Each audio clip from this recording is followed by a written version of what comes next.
Hi, I'm David with CabinetParts.com, and today I'm going to show you how to install the Blum Aventos HS lift system.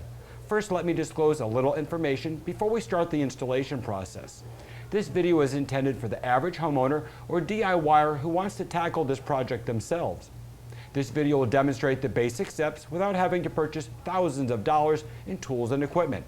Now, I cannot stress enough about safety, so always wear your eye protection, and like always, if this project seems too big for you to handle, contact a professional. Here is a list of tools you'll need for this project: an electric drill or cordless screw gun with a number 2 posi extension bit, a number 2 posi screwdriver for fine-tuned door adjustments, a 5mm drill bit, a miter saw or hacksaw, a combination square, and finally, a tape measure and a pencil. There are 6 main components of the Aventos HS system: the lift mechanisms, the arm assemblies, the stabilizer rod, the door mounting brackets, the cover caps, and the installation instructions. For demonstration purposes, I will be installing this system in a frameless or panel application cabinet 18 inches in height with a 5-piece frame door. If you have a face frame cabinet, you will need to build out the sides flush to the inside opening of the frame with additional material, and your screw locations will be different. Refer to the PDF instructions for framed cabinet and alternative door heights and applications. Now let's start by marking our screw locations. Measure down from the inside top of the cabinet 80 millimeters.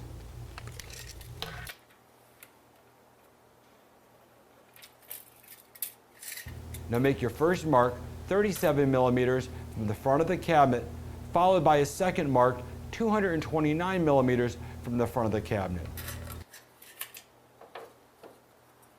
A combination square will help you ensure your marks are square to the front of the cabinet.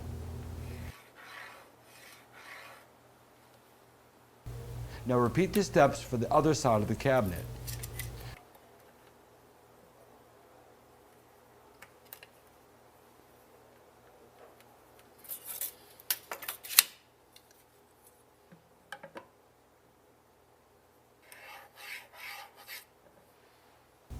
Use your 5mm bit and pre-drill a hole 1/8 of an inch deep at each mark.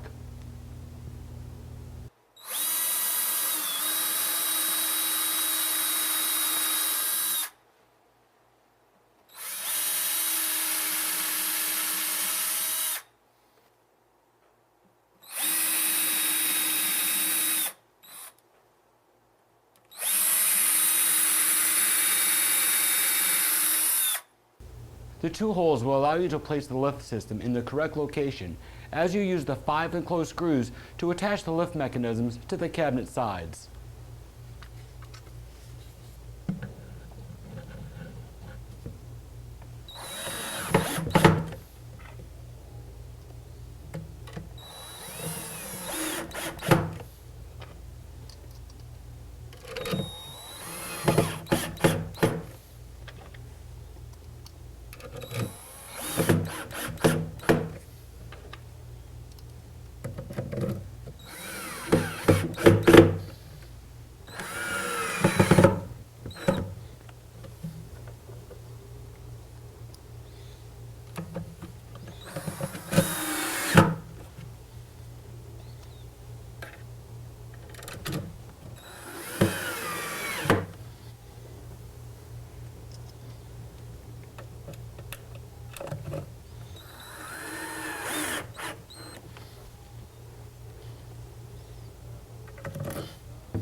Next are the arm assemblies. The arm assemblies are clearly marked left and right. Insert the locator pin on the arm into the lift mechanism socket.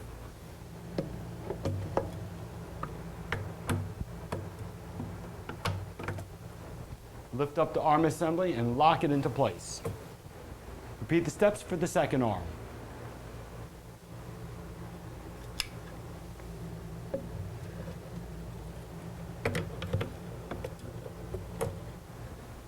After the arm assemblies have been attached, we will install the stabilizer rod.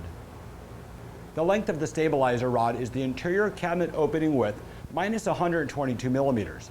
Use a miter saw or a hacksaw to cut the rod to length.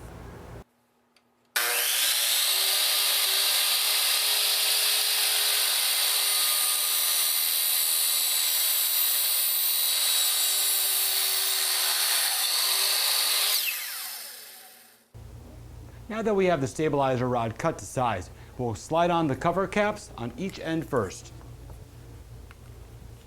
Insert the stabilizer rod onto the spring-loaded adapter first, as this side will compress. Line up the other side of the stabilizer rod into place on the opposite arm assembly.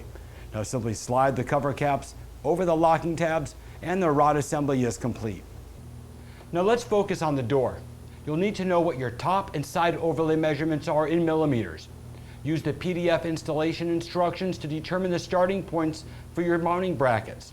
For this cabinet, the PDF instructions tell me to measure down 197 millimeters plus my top overlay, which in this case is 15 millimeters, or a total of 212 millimeters from the top of the door and on each side of the door. From the side of the door, measure 12.5 millimeters plus your side overlay and make your first mark. Using your combination square, you will make 3 more marks, 32 millimeters apart.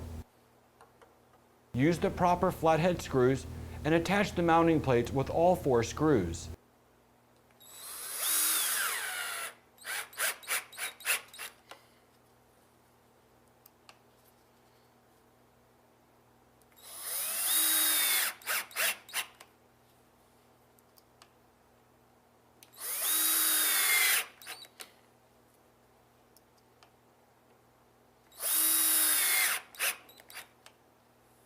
With the mounting plates attached to the doors, hold the door up in front of the arms and insert the bottom of the plates first. Simply push the door in slightly to click and lock the door into place.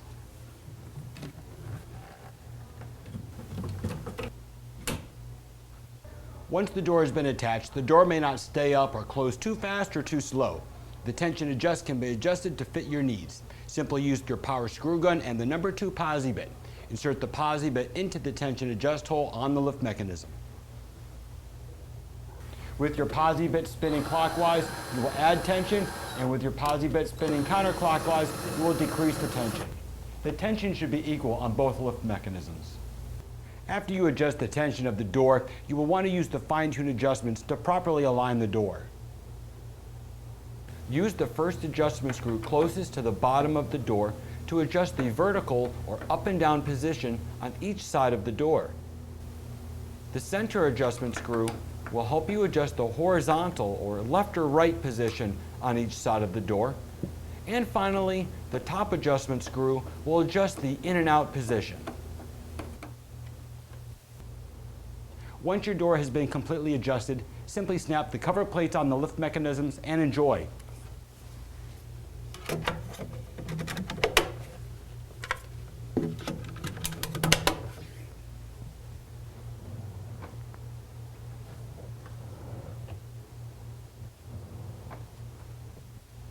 Now to get more information on the Blum Aventos HS lift system, including the optional servo drive components, visit us online at www.CabinetParts.com.